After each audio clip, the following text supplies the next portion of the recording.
بسم اللہ الرحمن الرحیم۔ یہودی کا بیٹا دار اسلام میں داخل۔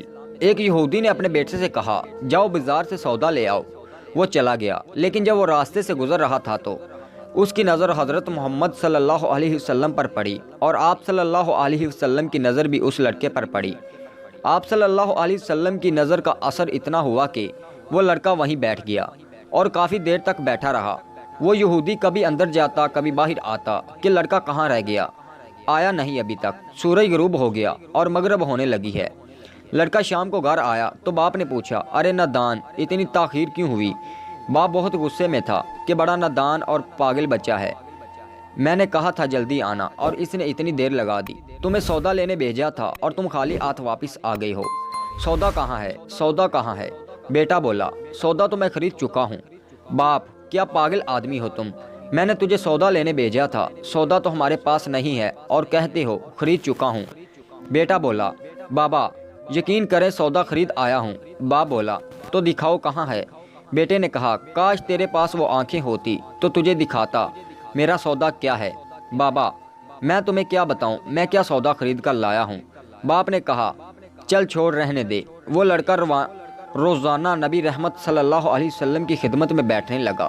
وہ یہودی کا اکلوتا بیٹا تھا، بہت پیار تھا، اس لیے کچھ نہ کہا۔ کچھ دنوں بعد وہ لڑکا بیمار ہو گیا، کافی دن بیمار رہا، اتنا بیمار ہوا کہ کمزوری کی وجہ سے کروٹ لینے میں بھی مشکل ہو گیا اور پھر قریب مرنے کے ہو گیا۔ یہودی بہت پریشان تھا۔ وہ باغا ہوا آپ صلی اللہ علیہ وسلم کی خدمت میں حاضر ہوا اور بولا، میں آپ کے پاس آیا ہوں۔ آپ تو جانتے ہیں کہ میں یہودی ہوں، مجھے آپ صلی اللہ علیہ وسلم سے کوئی اتفاق نہیں ہے، مگر میرا بیٹا آپ صلی اللہ علیہ وسلم کو دل دے بیٹھا ہے اور اس وقت قریب مرنے کے ہے۔ آپ صلی اللہ علیہ وسلم کو رات دن یاد کر رہا ہے۔ کیا ممکن ہے کہ آپ اپنے اس دشمن کے گھر آ کر اپنے عاشق کو ایک نظر دیکھنا پسند کریں گے؟ کیا یہ آرزو پوری ہو جائے گی کہ وہ مرنے سے پہلے آپ کا دیدار کر لے؟ وہ کسی اور چیز کی آرزو نہیں کر رہا۔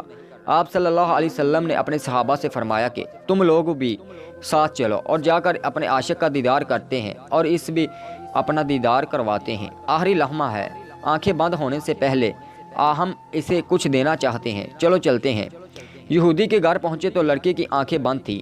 حضور صلی اللہ علیہ وسلم کا سرپا کرم ہی کرم ہے۔ لڑکے کی پیشانی پر اپنا دست مبارک رکھا، لڑکے کی آنکھیں کھل گئی جیسے زندگی لوٹ آئی ہو، جسم میں طاقت آ گئی، توانائی میں جوانی آئی، آنکھیں کھلی، رخ مصطفیٰ صلی اللہ علیہ وسلم پر پڑا، ہلکی سی چہرے پر مسکراہٹ آئی، لب کھل گئے، مسکراہٹ پھیل گئی۔ حضور صلی اللہ علیہ وسلم نے فرمایا، بس اب کلمہ پڑھ لو۔ لڑکا اپنے باپ کا منہ تکنے لگا تو وہ یہودی بولا، میرا منہ کیا تکتے ہو؟ ابو القاسم محمد ابن عبداللہ صلی اللہ علیہ وسلم جو کہتے ہیں کر لو۔ لڑکا بولا، یا رسول صلی اللہ علیہ وسلم، میرے پاس تو کچھ بھی نہیں ہے۔ آپ صلی اللہ علیہ وسلم نے فرمایا، بس تو کلمہ پڑھ لو، میں جانوں اور جنت جانے، تو میرے ہو جاؤ، جنت میں تمہاری کر دوں گا، جنت میں لے جانا میرا کام ہے۔ لڑکے نے کلمہ لا الہ الا اللہ محمد رسول اللہ، روح پرواز ہو گئی، کلمے کا نور اندر چلا گیا، آنکھیں بند ہو گئی، لب خاموش ہو گئے۔ لڑکے کا باپ جو کہ یہودی تھا بولا، محمد صلی اللہ علیہ وسلم، میں اور آپ دونوں مخالف ہیں، اس لیے یہ لڑکا اب میرا نہیں رہا، اب یہ اسلام کی امانت ہے۔ اگر کاشانہ نبوت صلی اللہ علیہ وسلم سے اس کا جنازہ اٹھے تب ہی اس کی عزت ہے، لے جائیں اس کو۔ پھر آپ صلی اللہ علیہ وسلم نے اپنے صحابہ سے فرمایا، سب مل کر اسے اٹھاؤ اور اس کے جنازے کو کندھا دو۔ آپ صلی اللہ علیہ وسلم جب یہودی کے گھر سے نکلے تو یہ فرماتے جا رہے تھے، اس اللہ کا شکر ہے جس نے میرے صدقے اس بندے کو بخش دیا، اس اللہ کا شکر ہے جس نے میرے صدقے اس بندے کو بخش دیا۔ اللہ اکبر، کیا مقام ہوگا اس عاشق کی میت کا جس کو صحابہ رسول صلی اللہ علیہ وسلم جیسی عظیم ہستیوں کا کندھا دے رہی ہوں اور آگے آگے محمد مصطفیٰ صلی اللہ علیہ وسلم خود ہوں۔ قبر تیار ہوئی، کفن پہنایا گیا، حضور صلی اللہ علیہ وسلم قبر کے اندر تشریف لے گئی، قبر میں کھڑے ہوئے اور کافی دیر کھڑے رہے اور پھر اپنے ہاتھوں سے عاشق کی میت کو اندر اتارا۔ آپ صلی اللہ علیہ وسلم قبر کے اندر پنجوں کے بل چل رہے تھے، مکمل پاؤں مبارک نہیں رکھا رہے تھے۔ کافی دیر کے بعد آپ صلی اللہ علیہ وسلم قبر سے باہر آئے تو چہرے پر تھوڑی زردی چھائی تھی، تھکن محسوس ہو رہی تھی۔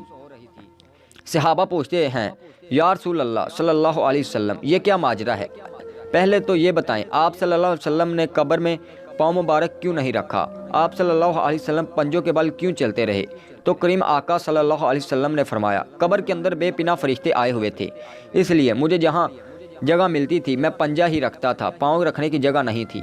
میں نہیں چاہتا تھا کہ کسی فرشتے کے پاؤں پر میرا پاؤں آ جائے۔ پھر صحابہ نے پوچھا، آپ صلی اللہ علیہ وسلم قبر کے اندر کیوں گئے؟ ہم چلے جاتے۔ تو آپ صلی اللہ علیہ وسلم نے فرمایا کہ میں نے اس لڑکے سے کہا تھا تیری قبر کو جنت بناؤں گا، تو اب اس قبر کو جنت بنانے قبر کے اندر چلا گیا تھا۔ تو پھر حضور صلی اللہ علیہ وسلم اتنے تھکے ہوئے کیوں ہیں؟ فرمایا، تھکا ہوا اس لیے ہوں کہ فرشتے اور حوریں اس عاشق کے دیدار کے لیے آ رہے تھے اور میرا وجود سے الگ الگ کر گزر رہے تھے، ان کی وجہ سے تھک گیا ہوں۔ سبحان اللہ۔ سنن ابی داؤد، مسند احمد بن حنبل، مسند احمد بن حنبل، حافظ ابن کثیر۔ دوستو، اگر ویڈیو اچھی لگی تو برائے مہربانی دوسروں کے ساتھ ضرور شیئر کیجیے، ہو سکتا ہے کہ اس کو سننے کے بعد بہت سارے لوگوں کی اصلاح ہو سکے اور دائرہ اسلام میں داخل ہو جائیں۔ اللہ تعالیٰ آپ کو جزائے خیر دے۔ کی محمد سے وفا تو نے تو ہم تیرے ہیں، یہ جہاں چیز کیا ہے لوح قلم تیرے ہیں، محمد نہ ہوتے خدائی نہ ہوتی، خدا نے یہ دنیا بنائی نہ ہوتی۔ دوستو، اگر ویڈیو اچھی لگی تو ہمارا یوٹیوب چینل سبسکرائب کر دیں اور بیل آئیکن کو پریس کر دیں تاکہ ہماری آنے والی ویڈیو آپ تک پہنچتی رہے۔ جزاک اللہ۔